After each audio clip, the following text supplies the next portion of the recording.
Hello बच्चों, let's read the question. Here statement based question is given. First, both statement 1 and statement 2 are correct. Second, both statement 1 and statement 2 are incorrect. Third, statement 1 is correct and statement 2 is incorrect. Fourth, statement 1 is incorrect and statement 2 is correct. Here statement 1 is intensity of gravitational field inside a shell is not zero, and statement 2 is planets describe equal area around the sun in equal interval of time. Now to answer this question, first we will discuss here the key concept, and here the key concept will be gravitational field intensity, जिसको हम यहाँ पे E से indicate करते हैं, and it is given as force per unit mass. एक तो हम यहाँ पे इसका यूज करेंगे, and second we will use here Kepler's law of planetary motion. तो जब हम बात करते हैं यहाँ पे गिवन स्टेटमेंट की, उस पर्टिकुलर केस में हमें ये ध्यान रखना है. First statement is asking about the gravitational field inside a shell. Intensity of gravitational field inside a cell is not zero. It is the incorrect one. वो इसलिए incorrect है क्योंकि हम इसको इस तरीके से समझ सकते हैं. सपोज हमारे पास कोई शेल है, तो इस शेल में जो भी मास होगा ये इसकी सरफेस पे ही डिस्ट्रीब्यूटेड होगा. यानी यहाँ पे इनसाइड द सेल हमारे पास कोई भी मास का डिस्ट्रीब्यूशन हमें देखने को नहीं मिलेगा, जिसकी वजह से अगर हम यहाँ पे किसी भी पॉइंट पे इलेक्ट्रिक फील्ड की इंटेंसिटी की बात करते हैं तो उस पर्टिकुलर पॉइंट पे इलेक्ट्रिक फील्ड इंटेंसिटी की वैल्यू जीरो के बराबर हो जाएगी, क्योंकि जो भी मास का डिस्ट्रीब्यूशन होगा ये सरफेस के ऊपर होगा. या हम इसको इस तरीके से समझ सकते हैं, जैसे हम इलेक्ट्रोस्टैटिक फोर्स में कंसिडर करते हैं of the electric field inside a shell. उस पर्टिकुलर केस में जो हमारे पास शेल के अंदर का चार्ज होता है वो जीरो के बराबर हो जाता है, जिसकी वजह से इलेक्ट्रिक फील्ड इंटेंसिटी वहां पे जीरो हो जाती है. सेम केस हम यहाँ पे भी लेके चल सकते हैं. दूसरा, इसको अंडरस्टैंड करने का एक तरीका ये है कि हम यहाँ पे कोई भी पॉइंट को कंसिडर करें तो बाय सिमेट्री यहाँ पे हमारे पास जो सरफेस का मास होगा ये इस पॉइंट को या इस पॉइंट मास को यहाँ पे इक्वल फोर्स के साथ यहाँ पे अट्रैक्ट करेगा. यानी हर एक पॉइंट पे जो हमारे पास फोर्स की वैल्यू होगी ये बाय सिमेट्री एक दूसरे को नेग्लेक्ट कर देगी, जिसकी वजह से यहाँ पे जो इलेक्ट्रिक फील्ड आएगा वो हमारे, जिसकी वजह से जो ग्रेविटेशनल फील्ड आएगा, ग्रेविटेशनल फील्ड इंटेंसिटी की वैल्यू यहाँ पे जीरो हो जाएगी.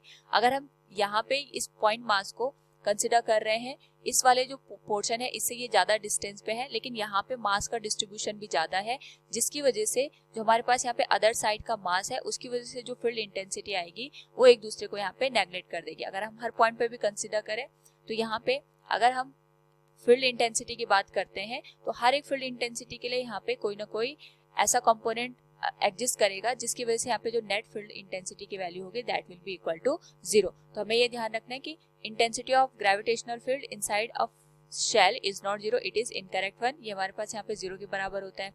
And second one is planets describe equal area around the sun in equal interval of time. इसका मतलब ये होता है जैसे हमारे पास जो केपलर्स का सेकंड लॉ है, इट स्टेट्स दैट जो हमारे पास एरियल वेलोसिटी होती है दैट इज कांस्टेंट. हम इसको इस तरीके से समझ सकते हैं कि सपोज हमारे पास यहाँ पे कोई इलिप्टिकल पाथ पे कोई प्लैनेट मूव कर रहा है और ये हमारे पास सन आ गया, तो किस पर्टिकुलर टाइम पे हम ये मान के चल रहे हैं कि हमारे पास यहाँ पे प्लैनेट इस पॉइंट से ए पॉइंट से बी पॉइंट तक मूव कर रहा है, और उतने ही टाइम में जितना टाइम इसने ए से बी तक लगाया उतने ही टाइम में हमारे पास ये जो पर्टिकुलर यहाँ पे प्लैनेट है वो पी से क्यू तक मूव कर रहा है. तो दोनों ही केस में अगर हम बात करें एरियल वेलोसिटी की, यानी ये वाला जो एरिया होगा that will be equal to area of this portion. यानी हम यहाँ पे ये कह सकते हैं जो एरियल वेलोसिटी की वैल्यू होगी ये हमारे पास कांस्टेंट होती है, यानी जो प्लैनेट है वो इक्वल एरिया कवर करता है इन इक्वल इंटरवल ऑफ टाइम. इसको हम इस तरीके से भी अंडरस्टैंड कर सकते हैं कि सपोज हमारे पास यहाँ पे हमने इस वाले एरिया की बात की, अगर हम इस एरिया के लिए वैल्यू लिखें तो we can say here area of swept portion will be given as, इसको हम ट्रायंगुलर स्ट्रक्चर मान के चल सकते हैं, half base into height.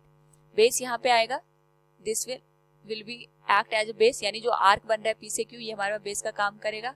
And height will be the distance between sun and the planet, जिसको हम यहाँ पे आर के बराबर कंसिडर कर लेते हैं. और जो पी से क्यू तक की इसने डिस्टेंस को कवर किया है इसको हम वेलोसिटी इनटू टाइम से रिप्रेजेंट कर सकते हैं. So it will be given as a equals 1/2 v into t divided by v into t multiplied with distance r.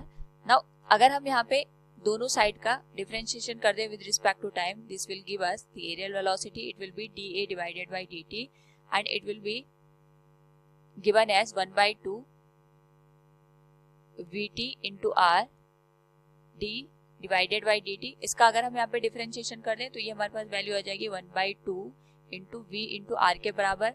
Now इस टर्म को अगर मैं m से मल्टीप्लाई भी कर दूं और डिवाइड भी कर दूं तो हमारे पास जो mvr बनता है that is the angular momentum L divided by 2m के बराबर। So we can say here dA by dt will be equal to L divided by 2m। और L हमारे पास यहाँ पे एंगुलर मोमेंटम है।